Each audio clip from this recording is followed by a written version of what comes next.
Syria's civil war is over, but an insurgency among the Alawites in the country is not impossible. I think the country is now in a phase of what I call sectarian hangover, and sectarian tensions which had been suppressed through very violent force, particularly over the last 14 years, are now coming to the fore. And nowhere is that more clear than with the Alawite sect. The Alawites are closely associated with the rule of Bashar al-Assad. Assad himself was an Alawite. And in March, we saw these massacres in the Alawite coastal areas, an attempted insurrection by Alawite militants loyal to the old regime. And pro-government forces and mobs essentially responded with massacres which, left more than 1,500 people dead. I've spent a lot of time speaking to people from the Alawite community, people in Syria, but also, former officers from the regime who have fled the country. And there's certainly efforts to try and stoke an insurgency among the Alawites. They were heavily involved in the security sector in Assad's regime. In Lebanon, where I am right now, you probably have at least 25,000 Alawites who have fled Syria in the last year.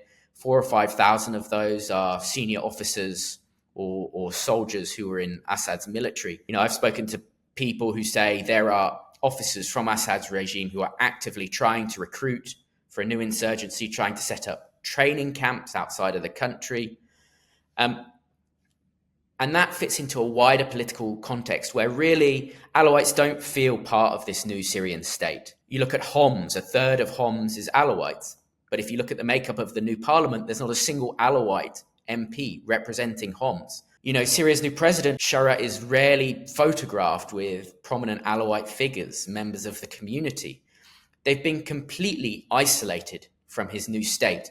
And that is feeding a political, economic disenchantment, which, if it goes on, could possibly result in insurgency. Gareth, you've spent a lot of time on the ground in Syria. How is the transition going there? How does it feel? So on the ground in Syria, I think you see some big successes and some failings. Simply put, Syria hasn't become the Islamic State or, Afghanistan under the Taliban that many had feared when Ahmed Shara took over. Women are being recruited into the police. You could buy alcohol in the old city. These fears over a sort of caliphate being established in Syria just haven't been realized. The mere absence of Assad and his regime is a huge change for the country. The secret police who were pulling people off the streets into hundreds of jails, prisons, torture chambers are gone. There's freedom of speech. You can openly criticize the government from a cafe in Damascus. And I think those are all very positive things for your average Syrian. Syria is still enjoying this sort of freedom of speech and expression that really it hasn't known for 50 or 60 years. I can hear a big but coming, Gareth. What's the flip side of that? I think if you look more closely at the domestic situation, there are pretty significant questions about how Ahmed Shara is going about, running the country and rebuilding the state. I think for many Syrians, the economic situation has probably got worse since the liberation.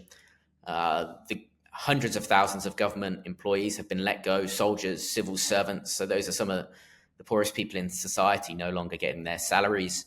Subsidies are being cut. The sanctions relief, though it's talked about and lauded in the media and in diplomatic circles, it really hasn't produced any material change on the ground. There's next to no reconstruction. And, life is hard, purely from a practical day-to-day perspective for most Syrians. I think on the political level, there are pretty big questions too. There hasn't really been any major move to transitional justice.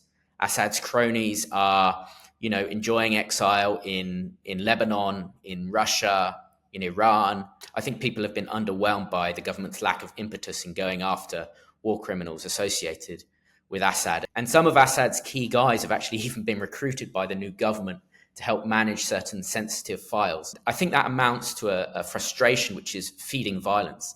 And if you look at areas like Homs, the coastal countryside, Hama, Aleppo countryside, if you look at these areas, you're seeing near daily violence, revenge killings, sectarian attacks. It's all sort of bubbling away. One activist I spoke to said, look, Syrians didn't take to the streets back in 2011 because of poverty. They carried out this revolution because society was missing certain values, dignity and justice. And those demands aren't just going to go away. And I think that's been a big failing of the government. is not really focusing on transitional justice. So, what kind of state is being built in Syria? 1 year in, this is a heavily centralized state, really with Ahmed Shara at its center, at its top. Whatever state institutions he inherited from Bashar al-Assad, he's cannibalizing them.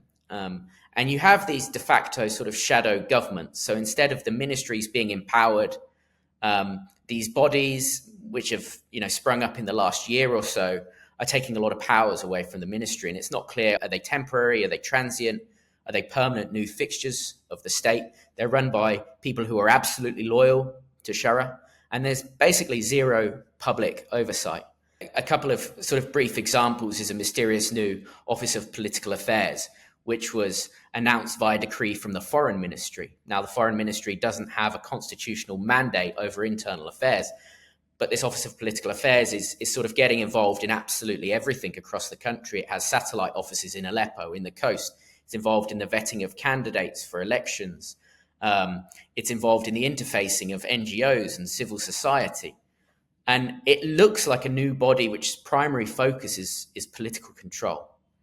And I think for a country that's just come out of a 50-year dictatorship, that is worrying because it's the embryo of a new authoritarian structure of control. So, Gareth, what would your ultimate assessment be? You painted a picture of more stability than we thought, less extreme than we thought, but a lot of anxiety, frustration, and some violence. Can al-Shara make it? Will he stay? I think the bar for what al-Shara was replacing was so low that, frankly, anything is better than what he's replacing after the last 14 years. I think he's played a blinder internationally. He's struck up this bromance with Donald Trump. He's got sanctions lifted at a pace that I think nobody would have expected. But on domestic issues, he's made some huge errors. He's seriously isolated certain minority groups, the Alawites in particular, the Druze in particular.